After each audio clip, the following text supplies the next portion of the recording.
Hola a todos, yo soy el Dr. Jesús y estás en ENCLA Today con un tremendo programazo hoy, así que no te lo pierdas.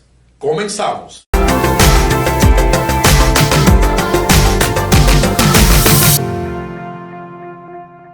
Comenzar entonces hoy un tema bastante emocionante. Lo aislé por la importancia que reviste. ¿Ok? Desde el 16 hasta el 20, bueno, todavía continúa, pues el presidente Trump pues firmó una ley, ¿ok? Un proyecto de ley que está ya en el Senado, que ha pasado, que tiene que ver con la epidemia, que es más que una epidemia, una pandemia de opioides que existe en los Estados Unidos. O sea, se hizo lo que se llama el RAMS, que ustedes después que pasen el examen necesitan conocer sobre eso, ¿ok? El RAMS es una serie de cursos que tienen que dar todos los enfermeros registrados y los EPIEN también para poder manejar los opioides, ¿ok?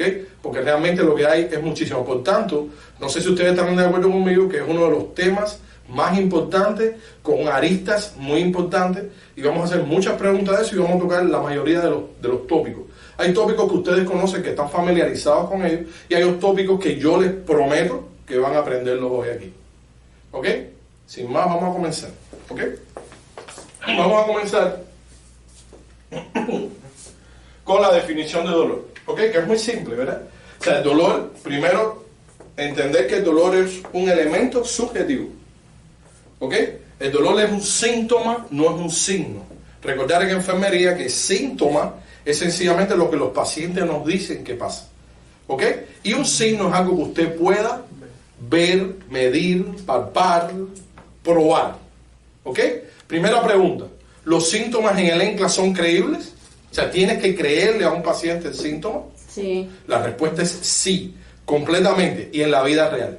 Un paciente puede decirte que tiene dolor, tú le puedes poner la escala a la que ustedes están acostumbrados, ¿verdad? Y el paciente puede decirte, no, yo tengo un 10 y está sonriendo. Okay. Por tanto, según la definición de dolor, pues es sencillamente una sensación que es emocional y física, muy sensorial, okay, que es asociada con, es no placentera, evidentemente, a nadie le gusta el dolor, y sencillamente asociado con daño de tejidos, okay, herida, daño, ¿verdad que sí? Y se describe en términos de ese daño, o sea, el daño supuestamente es lo que se describe en el paciente, ¿verdad? Por tanto, es mucho más que una sensación física y causada por una simple causa. Usualmente el dolor es multifactorial y es más que físico. Tiene un componente emocional importante, tiene un componente espiritual importante y tiene un componente cultural importantísimo. Así que el dolor es uno de los grandes tópicos del examen. ¿Estamos claros hasta aquí? Muy bien. Sí. Por tanto, el dolor, como les decía, altera casi todo, ¿verdad? La percepción, el horario de trabajo, el sueño, ¿verdad que sí? La actividad sexual, el bienestar emocional, la creatividad y por supuesto también la self-actualization, o sea, el hecho de querer echar para adelante. Las personas con dolor crónico a veces no tienen ni planes para el futuro, porque el dolor acaba con todo. ¿Estamos claros? Por tanto, Maslow, ¿verdad? La pirámide de jerarquía de Maslow, ¿verdad?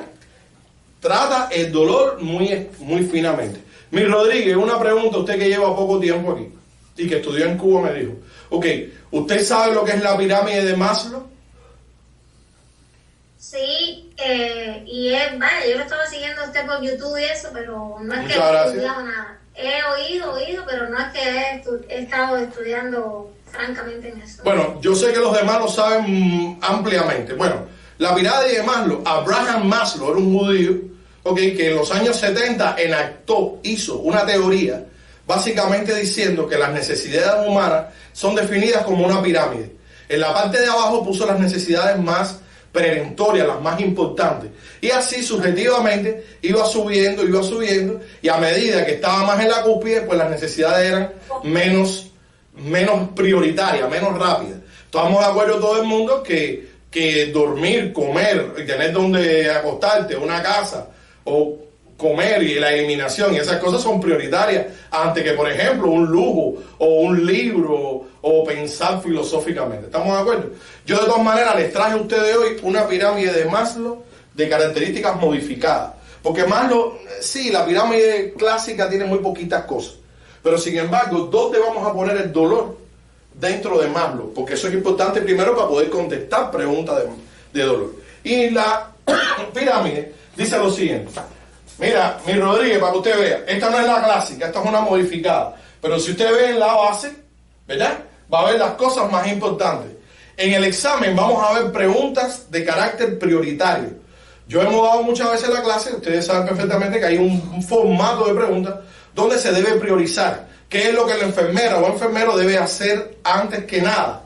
¿Ok? Hay todas unas estrategias para contestar ese tipo de preguntas. ¿Estamos claros? Que en su momento las vamos a ir viendo poco a poco, ¿verdad? Entonces, una de las bases para poder contestar esto, ¿cuál sería? ¿Cuáles serían las prioridades? Si ustedes se dan cuenta, pues en las prioridades, si ustedes se dan cuenta, aquí tenemos rest and comfort, que es el término que se ha acuñado para el dolor, y es el relief from pain, ¿ok? O sea, el alivio del dolor, si ustedes lo ven, está dentro de la base. Quiere decir que forma parte de las prioridades para contestar, ¿verdad? Dentro de ellas, estas serían las priorizaciones para el examen de manera más detallada, no como un Maslow clásico, ¿verdad? Aquí vamos a tener que siempre, por el ABC, ¿verdad? De prioridades, tenemos que oxigenar al paciente, sin duda alguna. 2 minutos, 3 minutos sin oxígeno nos morimos, ¿verdad? La nutrición, tanto la comida como el agua. La eliminación, que es la excreción, ¿verdad? La seguridad, que en otros lugares está más arriba, pues aquí, en esta modificada, la tenemos abajo. El liberal, o sea, el alivio del dolor, la higiene, el movimiento y la estimulación mental, sobre todo en pacientes con dolor. Y, por supuesto, la procreación sexual, en este caso, también está dentro de la base. Fíjate que usted está en una guerra, y en la guerra todavía la gente se casa y la gente tiene relaciones, ¿verdad que sí? De hecho, en los lugares, en los momentos más difíciles, es donde más existe eso. ¿Verdad que sí? Fíjense, ¿ustedes han visto alguna vez alguna motel o algún burdel que haya cerrado en tiempos de depresión? No, ninguno, todo lo contrario. Mientras más depresión existe, la gente más quiere y más, igual que los cines, igual que el disfrute. ¿Verdad que sí? El estrés hay que liberarlo. Por tanto, ve la seguridad, la pertenencia, el amor y por supuesto, la self-actualización.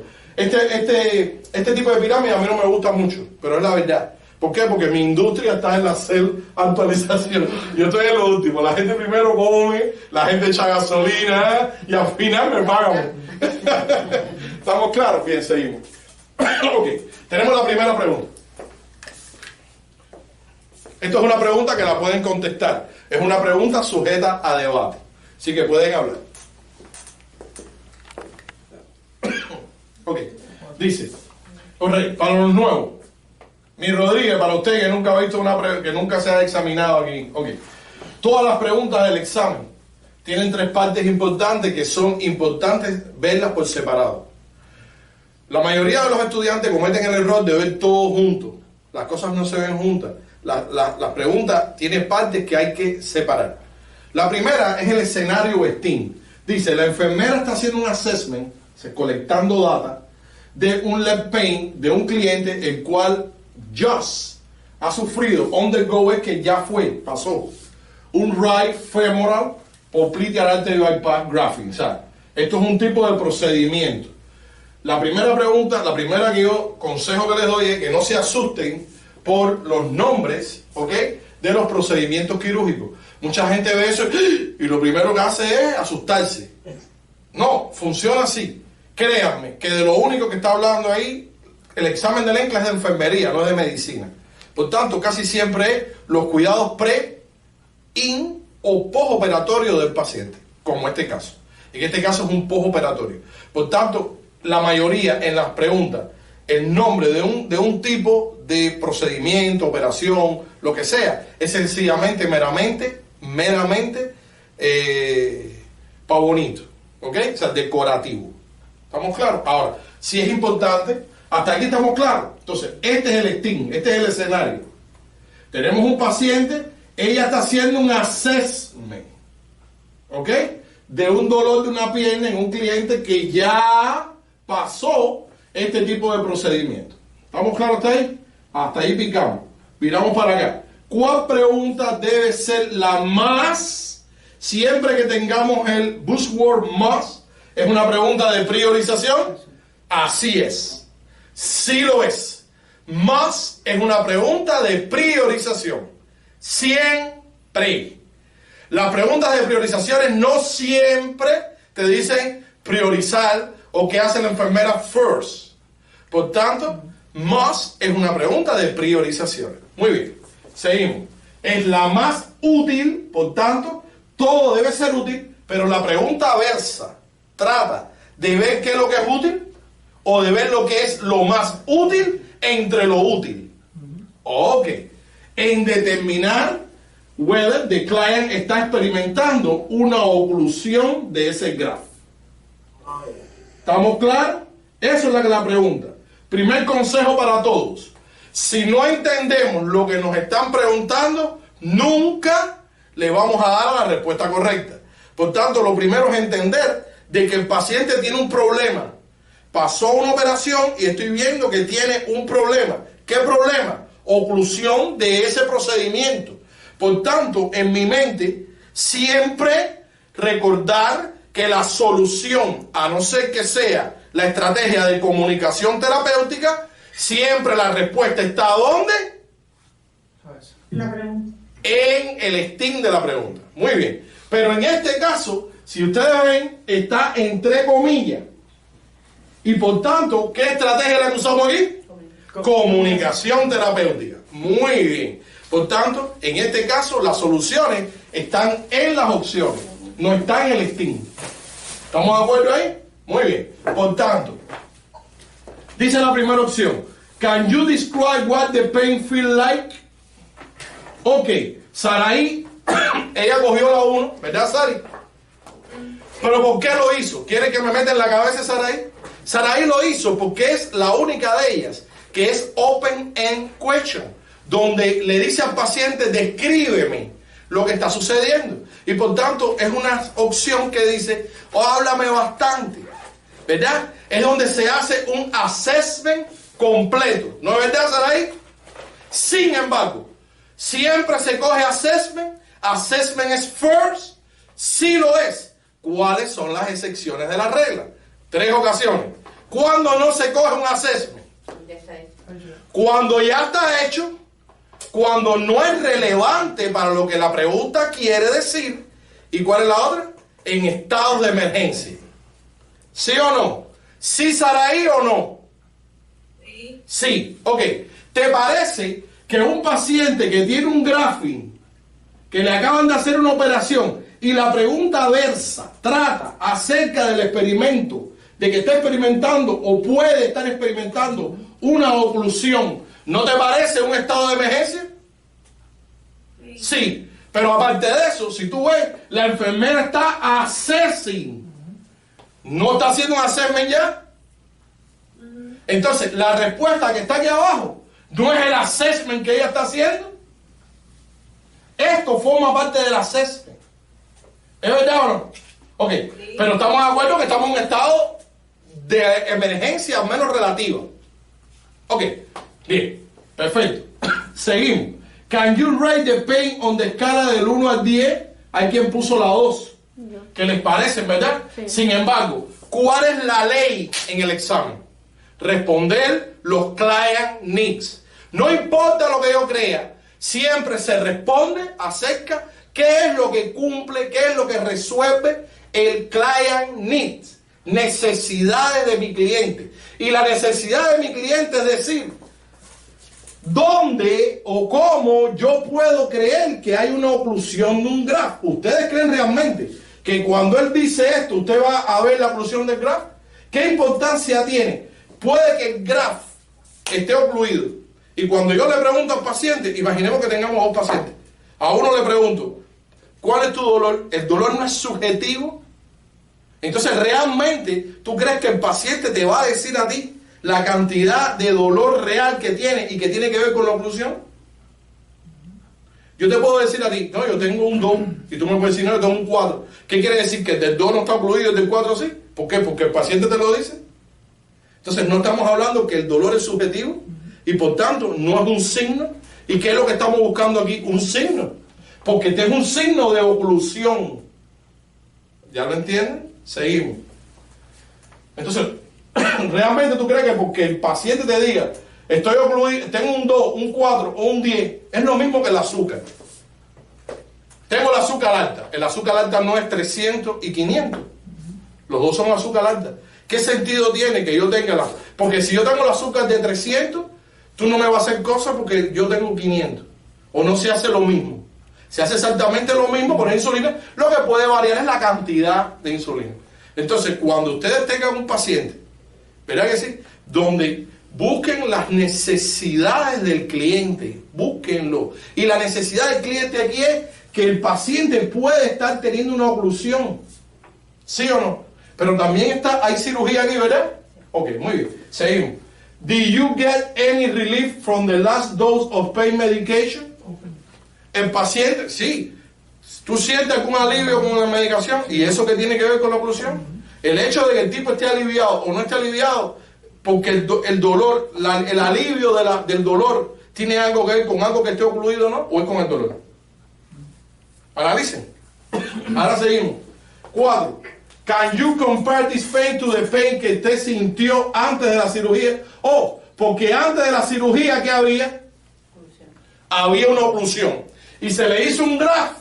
¿Para qué? Para evitar que se ocluyera. Por tanto, si el tipo debe tener una reoclusión, ¿no les parece que el dolor debe tener un patrón parecido a antes de la cirugía? ¿Es eso? ¿O no? Sí. Entonces, bienvenida. Hola. Tienes calor. Que si hay calor, o subimos el aire acondicionado, ¿verdad? O lo bajamos para que haya más temperatura, o enfriamos al paciente, o le damos agua. Piensen siempre en eso. ¿Qué respuesta cumple la necesidad de mi paciente? ¿Estamos claros?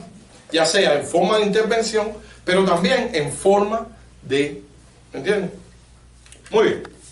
Sin duda alguna, en el dolor es importante tener una historia. ¿Verdad que sí? ¿Cuáles son las características importantes para tener en cuenta en el examen como características del dolor? Bueno, es importante la locación, por supuesto. ¿Ok? A un paciente siempre hay que preguntarle dónde es el dolor. Señores, no solamente que estas son las características de respuestas o de características del dolor, sino que es el orden también. Porque lo primero que se le pregunta al paciente es dónde el dolor es. ¿Me entiendes? ¿Dónde está el dolor? Preguntarle al paciente que apunte al área del dolor. ¿Cuántos tipos de dolor vamos a ver en el NCLEX? ¿Quién sabe? Tipos de dolor. ¿Tipos de dolor? Sí. Hay 2 tipos de dolor. ¿Tipos de dolor? Moderado, severo. No, esa es la intensidad del dolor. Yo estoy hablando del tipo de dolor. Agudo crónico. No, esa es la calidad del dolor. Voy a explicar. Son tipos de dolor porque no me caigan a piedra, yo lo voy a decir, tranquilo. Ok, ¿por qué digo tipos de dolor? Porque los tipos de dolor tienen assessment diferentes, características diferentes. La pregunta lo describe de manera diferente. Los medicamentos que se usan son diferentes. La pregunta es como tú tienes 2 preguntas de dolor completamente diferentes por los tipos de dolores. Por tanto, en el examen, las preguntas de dolor se van a dividir en 2 tipos de preguntas. Están las preguntas de dolor neuropático y el dolor nociceptivo. Yo sé que las palabras son un poco raras, pero voy a explicarlo ahora. Nociceptivo es todo el dolor que ustedes vean. El dolor físico, el dolor de una puñalada, de un tiro. Este que estábamos viendo aquí, de un graft, es nociceptivo. ¿Cómo es eso en inglés, profe? Nociceptive. N-O-C-I, nociceptive. ¿Ok? Sí. El dolor puede ser nociceptivo, de sensaciones. De malo. Nociceptivo. Y el dolor puede ser neuropático. En el dolor nociceptivo es todo el dolor que ustedes tengan. O sea, el físico, ese dolor físico. Ahora, es importante entender algo. Ese dolor nociceptivo, ¿ok? Para hablar de él solamente, es el que se trata con analgésico, con opioides, ¿verdad? Es todo ese tipo de dolor, ¿ok? Yendo un poquito más adentro, ¿ok? El dolor nociceptivo, este dolor de que estamos hablando, hay un dolor que puede ser sistémico, o sea, parietal, que puede ser no localizable. Por ejemplo, tenemos un infarto. Es un infarto en miocardio, que es un dolor, el corazón no duele. Lo que está doliendo son las estructuras que están alrededor, ¿verdad?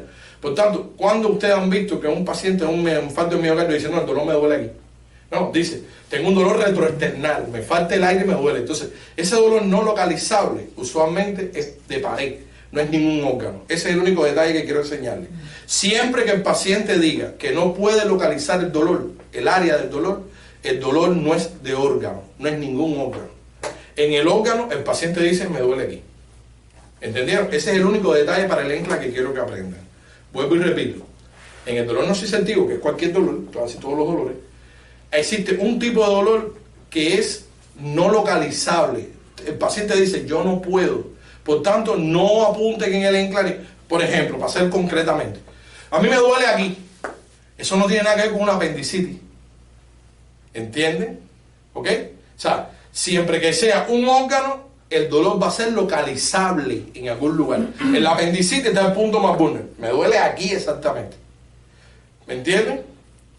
Por tanto, vuelvo y repito, cuando es un órgano en función, el dolor es localizable, y cuando no es un órgano, que puede ser otra cosa, es no localizable. ¿Ya? Eso es todo. Muy bien. Ahora, y está el dolor neuropático. El dolor neuropático jamás, ¿se acuerdan de la neuralgia del trigémino? ¿Cómo se sabe en el examen que estamos frente a un dolor neuropático? Porque el paciente dice tingling, numbness, tengo entumecimiento en las manos, en los pies, tengo analgesia, me siento quemante. El dolor burning, ¿verdad? Ese dolor quemante, analgesia, o sea, anestesia. Tengo como que me están pinchando, tingling, ¿verdad? Todo eso es un dolor neuropático. Y jamás en el examen se usan analgésicos. En el dolor neuropático nada más que se pueden usar neurolíticos o anticonvulsionantes. La carbamazepina no es lo que se usa para la neuralgia del trigémino en el ENCLA. Bueno, ¿por qué? Porque el dolor neuropático siempre trata con anticonvulsionantes o medicamentos neurolíticos. Los analgésicos que conocemos, la aspirina, el ibuprofeno, la morfina y todos los opioides, los barbitúricos, todo eso es para el dolor nociceptivo, que ya saben cuál es. Eso es lo único que tienen que conocer en enfermería. ¿Y el gabapentin? El gabapentin es un neurolítico, para neuropático. ¿Estamos claros? Muy bien. ¿Estamos claros aquí? Por tanto, también es importante la intensidad.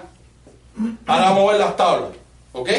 Hay dos tipos de escala que tienen que usar en el examen. ¿Ok? De 0 a... Bueno, este es el... Pueden preguntarlo. Lo pueden poner de manera numérica. Es de 0 a 10, el paciente te dice. Todo el mundo sabe eso. Pero también pueden usar, sí, ahora vamos a ver eso. El WON se llama, realmente. Ok. Pero también puede ser también en sensaciones térmicas. Si el dolor fuese como la temperatura. Cómo es caliente, frío, cómo es. O también pueden hacerlo, por ejemplo, si fuese un sonido, ¿cómo pudiese ser? Es silente, es quieto, es estridente, es blooming. O sea, no solamente hay una sola forma de preguntarlo. ¿Ya? Número 3, la calidad. ¿Cómo se siente ese dolor? Puede ser quemante, churring, ¿verdad? Como si fuese una puñalada, ¿verdad? Seguimos. La cronología, sobre todo importantísimo. ¿Cuándo ese dolor comenzó? ¿Hace un día? ¿Hace 2 días? Ahí donde entra, si es agudo, si es crónico. ¿Estamos claros? Muy bien. ¿Cómo? How often, o sea, que cómo es, o sea, qué frecuentemente el dolor viene, es continuo el dolor, viene y va. Factores precipitantes y aliviantes, sumamente importantes. ¿Se acuerda cuando vimos en gastrointestinal la úlcera péptida? O sea, la úlcera gástrica aumenta con la ingestión de comida y la úlcera duodenal pues disminuye cuando hay comida. Esos son 2 elementos importantes que te guían en el diagnóstico y en las intervenciones. Y por último, evidentemente, si existe algún síntoma asociado. Aparte del dolor, ¿hay algo más? Dolor de cabeza, hay fiebre, pérdida de apetito, shortness of breath, whatever, lo que sea. ¿Estamos claros? Esas son las características de la historia del dolor. ¿Estamos claros? Vuelvo y repito, locación, intensidad, calidad, cronología, factores que alivian y factores que empeoran y por supuesto síntomas asociados. ¿Ok? Ahora, en el examen no siempre dicen el paciente tiene dolor. No lo esperen. el ENCLA puede sustituir el dolor por determinada frase o determinado cuadro. Por tanto, ¿cómo lo hace? A través de lo que se llama el comportamiento no verbal de los pacientes con dolor. Y yo le puse ejemplos aquí. Por ejemplo, puede ser que en vez de que el paciente exprese con palabras el dolor, puede que lo haga con expresiones faciales. ¿Verdad que sí? En las expresiones faciales puede ser el clenchy teeth. El paciente muerde los dientes o funge el ceño. ¿Verdad que sí? Eso también es una expresión en el examen de dolor. O se muerde los labios. Eso no es de gozadera. No es eso. Qué rico. No, es que tengo dolor. ¿Verdad que sí? O cerrar los ojos de manera apretada. ¿Verdad que sí? O ampliamente abrirlo. O la boca. ¿Verdad? Por tanto, esto que ustedes ven aquí son expresiones no verbales de dolor en el examen. ¿Verdad? Las vocalizaciones. El llorar, por supuesto. El crying, el moaning, ¿saben? No sé qué cosa, ¿verdad? Gasping, groaning, o sea, los sonidos guturales, eso. O sea, no es palabra. Todo eso puede ser también, pues, expresiones del dolor. Los movimientos del cuerpo, clásico del examen. El paciente intranquilo, casi siempre en el examen está en dolor. ¿Ok? O los movimientos del cuerpo de carácter protectivo. Me llevo el abdomen, o aquí, o me lo pongo por aquí. Esas son expresiones también de dolor. La tensión muscular, la inmovilidad, señores. ¿Se acuerdan cuando hablamos de la perforación de eso? Que los pacientes están quietecitos porque tienen el abdomen en tabla. ¿Ok? Esa inmovilidad, porque si me muevo me duele, también es una expresión de dolor en el examen. ¿Ok? Bueno, no lo voy a seguir leyendo. Aquí lo tienen. ¿Ves? El silencio, el aislamiento social, esa interacción social. También, ¿ok? Puede ser también, o un paciente que está focalizado en medidas de alivio. Todo el tiempo buscando, mirando. ¿Estamos claros ahí? Objetivo esto, ¿no? ¿Cómo? Es objetivo todo esto. Todo esto es objetivo, claro. ¿Entiendes? Muy bien. ¿Tienen una pregunta? El cuadro aquí es positivo, aunque diga que sea negativo. La pregunta no es eso. La pregunta no es acerca de expresión. No te confundas. Déjame explicarte. Dice, ¿cuál cliente postoperativo? O sea, son 4 clientes. Esto es una pregunta de análisis, o sea, de taxonomía 3, ¿sabes? Son importantes. Muy bien. ¿Qué cliente postoperativo está manifestando la más seria? Esta palabra que está aquí es realmente la pregunta del examen, de la pregunta. La pregunta de la pregunta. ¿Estamos claros? O sea, ¿es una pregunta de prioridad? Yes. Sí lo es. Yes. ¿Estamos claros? Entonces, todo ahí es malo. ¿Estamos de acuerdo? Entonces estamos buscando entre lo malo, qué es lo más malo, qué es lo más serio, qué es lo más peligroso para ese paciente. ¿Entendió? Omani, lectura. A que tú lo veas ahora clarito. Entonces te das cuenta de dónde está el problema. El problema que tienes es lectura. Interpretar qué te están preguntando. Una pregunta sumamente fácil, que no tiene nada de otro mundo. Pero para que tú veas cómo funciona, ¿ok? Por tanto, es el efecto negativo, porque todos son negativos. Por eso el cual es positivo. Porque te están preguntando qué de eso que está ahí es lo más negativo. Es una paradoja. Porque cuál es negativo es cuando tú estás buscando lo que es malo. Y aquí no estás buscando lo que es malo. Aquí estás buscando lo que es más malo entre todo lo que es malo. Por tanto, el cual es positivo. Está buscando superlativo, está buscando cualidad, no cantidad. Digo, discúlpeme, cantidad, no cualidad. ¿Estamos claros hasta aquí? Por tanto, el efecto negativo de el manejo del dolor inadecuado. O sea, no lo están manejando bien, pero entre todo eso que está sucediendo, ¿qué consecuencias del no buen manejo sería lo más peligroso, lo más serio para el paciente? Exactamente. El hecho que el paciente demuestre continuo uso del CAPVER relacionado a la, sí, es verdad, eso es malo para el paciente, pero eso mata al paciente. O eso a quien te mata es a ti. Bueno, puede matar. ¿Verdad que sí? O sea, tú estás por ahí, ¡ah! El tipo me está llamando cada 2 minutos. ¿Estamos claros? Ok. Entonces, sin duda alguna, ¿estamos claros? Pero ve que es lectura, que una vez que tú puedes leer bien, tú das con la respuesta La 4 correcta. hubiera sido perfecta si no hubiera estado la 2. Pero la 2 es como física. Sí, pero escúchenme también, algo en estrategias importantes, no hagan No hagan reading into the question. ¿Qué es eso?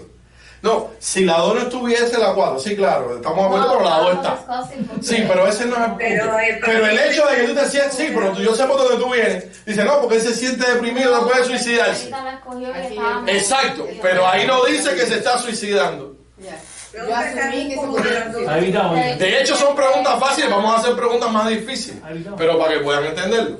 ¿Estamos claros hasta aquí? Bien. Físico, entonces ya. No puedo ver físico. Ok, ¿estamos claros? ¿Todos entendieron? Yomai, ¿entendió? No te lo explico. Cuando usted se enfrenta a una pregunta, mira, la diferencia entre pasar o no pasar es muy simple. Parece que bobería, pero es la lectura. Es saber leer la pregunta, entenderla. Y siempre, créeme, la respuesta es complementar o tratar de darle solución a lo que el paciente está pidiendo. Si la pregunta dice que al paciente que tiene sed, ¿vamos a darle comida al paciente? Hay que darle agua al paciente, o cualquier fluido, pero no comida, ni cariño, ni amor, ni lectura. El paciente está pidiendo, tengo sed, debe fluido. Bueno, ese principio es el mismo principio que se basa para responder todas las preguntas del examen. Cumplan las necesidades, esa es la mejor estrategia. Cumplan las necesidades de tu paciente. No, porque lo que yo quiero es darle amor. No, a mí me parece que tú estás falto de amor. Tipo, ay. Sí, a mí me gusta el amor, pero tú no me pudieras dar un poquito de agua ahí, porque lo que estoy es... Sí, pero no. No, tú lo que necesitas es amor. ¿Y cómo? Enfermera, ¿cómo se llama este tipo? Yo me llamo John Lennon. Yo me llamo John Lennon y todo aquí se soluciona con amor. ¿Estamos claros? Bien, perfecto. Por tanto, vamos a trabajar entonces en la administración, cosas que muchos saben y otros que no. ¿Verdad que sí? Ok, esto es un resumen más o menos rapidito, ok, de la administración de los analgésicos, ¿verdad? Las vías de administración y las contraindicaciones. Recuerden, oral, ¿verdad? PO, ¿se acuerdan? Es lo que quiere decir per os, en latín, ¿verdad? Eso es lo que es PO, ¿ok?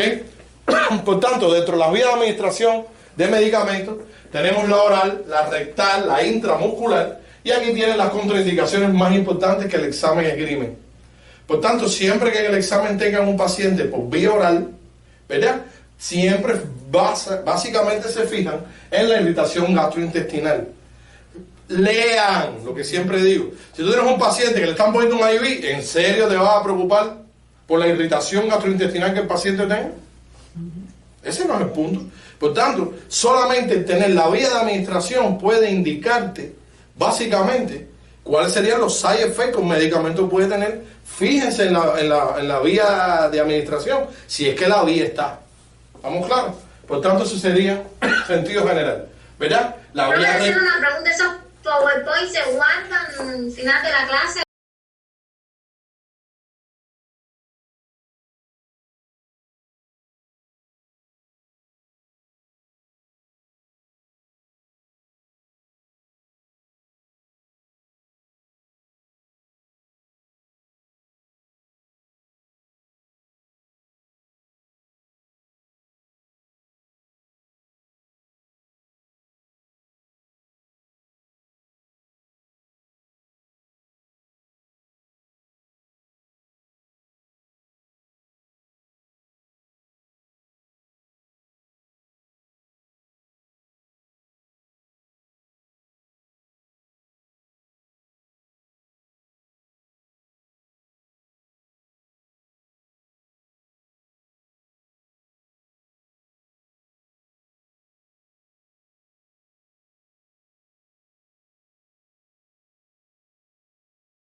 El diablo es puerco. ¿Estamos claros? Muy bien.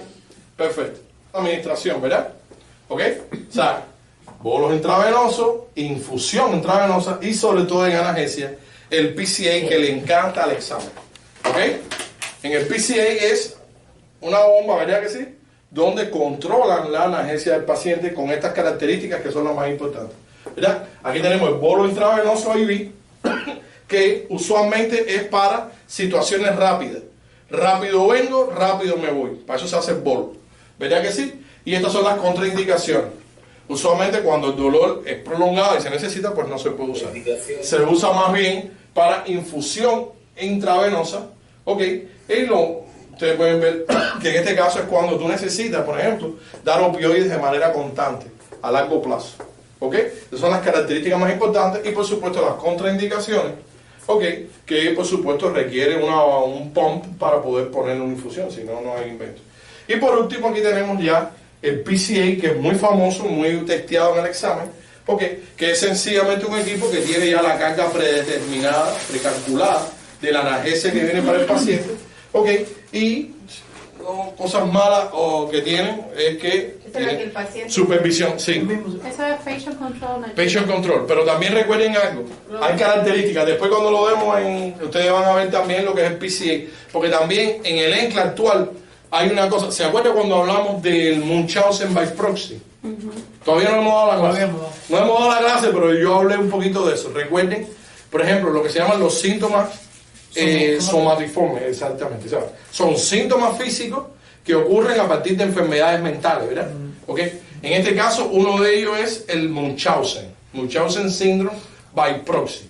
El clásico ejemplo de la mamá que coja al niño, porque la mamá lo que quiere es atención y usa al niño para darle atención. Bueno, ustedes me creerían que hay un nuevo tópico en el examen que se llama PCA by proxy. Sí lo hay, ¿ok? Es el paciente que está en la cama, ¿verdad que sí? Y llega el familiar y el familiar se empecina de que el paciente tiene dolor. Y como tiene dolor, coge lo de eso y empieza a apretarlo. ¿Ok? Y es lo que se llama PCA by proxy. ¿Ok? En vez de usar al niño enfermo clásico, es un familiar que cree que el hombre tiene dolor siempre y eso pasa. Entonces, ahí tiene todas las intervenciones que se hacen. Hay una clase que la vamos a dar. ¿Ok? Pero recuerden que un PCA está calculado. Si no te toca, no importa cuánto tú toques, no te va a pasar. ¿Estamos claros hasta ahí? ¿Ok? ¿Alguna vez han visto un PCA, una bomba de un patient control analgesia? Yomay, ¿usted lo ha visto? ¿Nunca la ha visto? Ok, no la ha visto, yo se la enseño. Eso es. Nunca. Sí. Porque eso está controlado. Sí. ¿Ok? Y si hay que echarle más pacientes, hay que recalcularlo. Pero eso bajo prescripción médica y un cálculo. Y eso es ICU, Eso ahí sí. Sí, no, claro, ahí sí, pero no, una bomba, bueno, no. ¿Verdad? Sí, Ahí la tiene. Bueno, las que yo vi no se parecen mucho. Yo sé, mi amor, no te preocupes por eso. ¿Ok? Yo sé. ¿Ok? Por ejemplo, ahí tienes un ejemplo de eso. ¿Estamos claros? Muy bien, seguimos entonces. Más. ¿Ok? Estamos hablando de administración y contraindicaciones. Lo pueden ver ustedes, ¿verdad? La infusión opioide subcutánea, la vía intramuscular, esta es subcutánea, ¿verdad que sí? La hay intratecal, que se usa mucho en maternity, ¿verdad? O sea, el neuraxial intratecal, ¿verdad? Labor contraction, ¿verdad? Los bloqueos nervios regionales y, por supuesto, las cremas tópicas para el dolor, ¿verdad que sí? Y aquí tienen usualmente las contraindicaciones. Recordad, por ejemplo, en la infusión de opioides subcutánea es importante que el sitio se haya cambiado, rotado, cada 7 días más o menos el average. ¿Estamos claros? ¿Ok? Con una aguja pequeña y que uno de los pitfalls, o sea, de las cosas malas es que puede tener irritación en el sitio. ¿Estamos claros? Esas son las características más importantes de la administración y contraindicaciones de drogas analgésicas. ¿Ok? Lo tienen ahí. ¿Estamos claros? El bloqueo ya regional de grupos regionales de nervios, pues, si ustedes se dan cuenta, pues necesita ya que lo haga alguien que sepa. Eso no lo puede hacer cualquiera. Usualmente un anestesista. ¿Estamos claros?